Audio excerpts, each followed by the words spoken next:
E esse caráter étnico continua até os dias de hoje.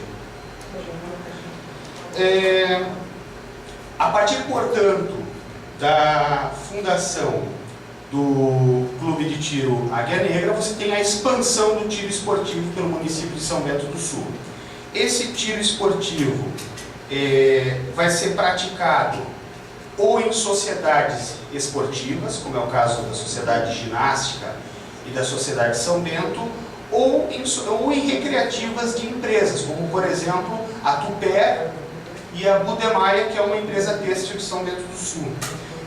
No entanto, quando a gente fala de tiro esportivo em São Bento do Sul, qual é a modalidade que é hegemônica nessa cidade? O tiro seta. O tiro com arma de fogo, que é a modalidade carabina 22 apoiada, só é praticado em um local de São Bento do Sul, que é a Sociedade de Atiradores 23 de Setembro, que é a antiga Schützenverein de São Bento. Entre outras novidades do tiro a partir da segunda metade do século XX, a gente tem a presença de mulheres atiradoras. Existe em São Bento do Sul clubes de tiro só para mulheres, como por exemplo o Seta Dourada, o 8 de Março, e é muito raro existir uma equipe de tiro mista, onde homens e mulheres atiram juntos. Os dois únicos casos são a equipe de tiro da Budemaia SA e o pessoal da Carabina 22 apoiada, e mesmo assim existe uma resistência forte ao tiro misto. Qual que é a justificativa disso?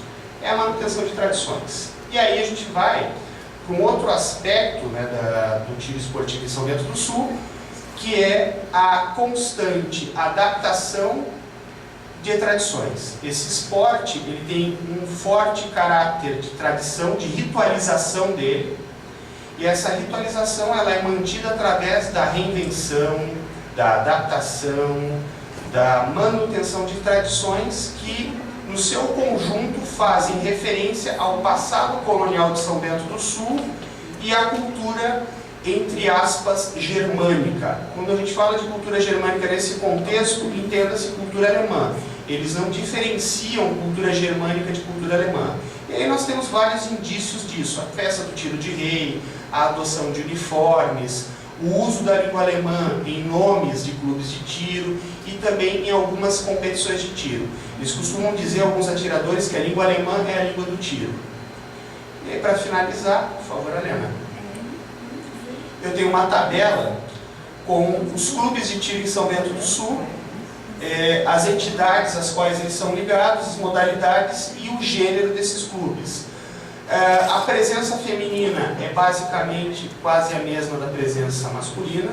Nós temos 5 clubes de tiro femininos, um clube misto.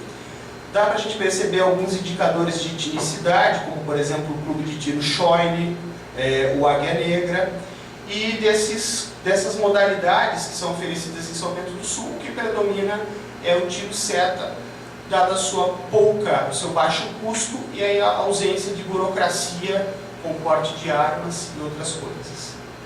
E aí, finalizando, algumas referências que eu utilizei nessa apresentação, no caso, nos empréstimos que eu fiz da história oral, eu trabalhei com o José Carlos Sebe Bombeiri, da Universidade de São Paulo. Ele é um dos maiores peritos em história oral que nós temos no país. Ele tem um manual de história oral que já está aí na sua 5ª, 6ª edição. A Lucília Delgado, lá se eu não me engano, da UFMG, também tem uma boa discussão sobre memória, identidade em história oral. Na discussão sobre método qualitativo, texto clássico da Minayo e dos Santos. E finalizando, o texto do Olgário Fogo, que faz um panorama da evolução do conceito de patrimônio cultural. Então essas são as referências que eu trabalhei para essa apresentação. Naturalmente que durante a dissertação a gente ampliou a bibliografia, dialogou com outros autores. E aí eu fecho a minha apresentação por aqui e agradeço a atenção e eu estou disposto a discutir com vocês mais adiante. Obrigado.